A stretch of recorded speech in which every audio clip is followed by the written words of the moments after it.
Back to our channel. இன்னைக்கு நாங்கள் எங்கள் வீட்டில் பூரியும் அதுக்கு தொட்டுக்க பன்னீர் பட்டர் மசாலாவும் வச்சுருந்தோம்.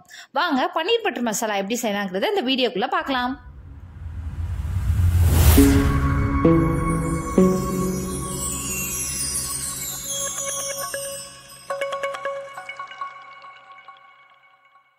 ஃபர்ஸ்ட் இதுக்கு தேவையான பொருட்கள் என்னென்னு பார்த்துடலாம். ஃபர்ஸ்ட் 200 கிராம் பன்னீரை நான் சின்ன சின்ன கியூப்ஸாக கட் பண்ணி எடுத்து வச்சுக்கிட்டேன். அப்புறம் 2 பச்சை மிளகா, 10 முந்திரி, 4 வெள்ளைப்பூண்டு, ஒரு சின்ன துண்டு இஞ்சி, 10 வத்தல், 2 வெங்காயம், 2 தக்காளி, இது ரெண்டையும் சின்ன சின்னதாக நறுக்கி வச்சுக்கிட்டேன். இப்போ பன்னீரையும் பச்சை மிளகாயையும் தவிர மற்ற எல்லாத்தையுமே மிக்சியில் ஒரு பேஸ்ட் மாதிரி அரைச்சி எடுத்து வச்சுக்கோங்க. இந்த பேஸ்ட் தான் நம்ம பன்னீர் பட்டர் மசாலா கிரேவிக்கு உண்டான பேஸே.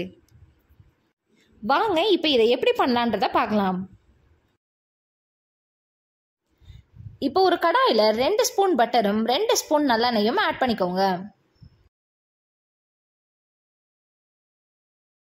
இப்போ கொஞ்சம் ஆயில் சூடானதும் 1 டீஸ்பூன் ஜீரகம் போட்டு நல்லா வதக்கி விட்டுக்கோங்க. அண்ட் தென் ஒரு பிரியாணி இலையை ஆட் பண்ணி நல்லா வதக்கிட்டு நம்ம கட் பண்ணி வச்சிருக்கிற ஒரு பெரிய வெங்காயத்தை ஆட் பண்ணி நல்லா வதக்கி விட்டுக்கோங்க. வெங்காயம் நல்லா கோல்டன் ப்ரௌன் கலர் ஆனதும் அந்த 2 பச்சை மிளகாயும் ஆட் பண்ணிக்கோங்க. இப்போ இது நல்லா வதங்கினதும் இதோட நம்ம அரைச்சி வச்சிருக்கிற அந்த பேஸ்ட்டையும் ஆட் பண்ணி நல்லா வதக்கி விட்டுட்டு கொஞ்ச நேரம் மூடி போட்டு அதோட பச்சை வாசனை போகிற வரைக்கும் வேக விடுங்க.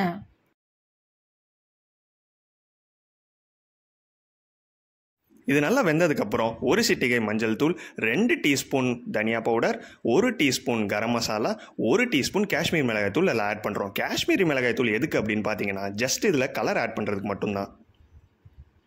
இந்த டிஷ்க்கு தேவையான கல்லுப்பையும் ஆட் பண்ணிட்டு இந்த மசாலா எல்லாமே மொத்தமாக மிக்ஸ் ஆகுற மாதிரி மிக்ஸ் பண்ணிட்டு நம்ம கட் பண்ணி வச்சிருக்கிற பன்னீர் பீசஸையும் ஆட் பண்ணி இந்த மசாலாவும் பன்னீரும் நல்லா பைண்ட் ஆகுற அளவுக்கு மிக்ஸ் பண்ணி எடுத்து வச்சுக்கோங்க. இப்போ இந்த டிஷ்ஷுக்கு தேவையான அளவு தண்ணி ஊற்றி இதை கொஞ்சம் நேரம் வேக விடுங்க. நான் ஜஸ்ட் இந்த பன்னீர் எல்லாம் முங்குற அளவுக்கு மட்டும் தண்ணி ஊற்றி இருக்கிறேன்.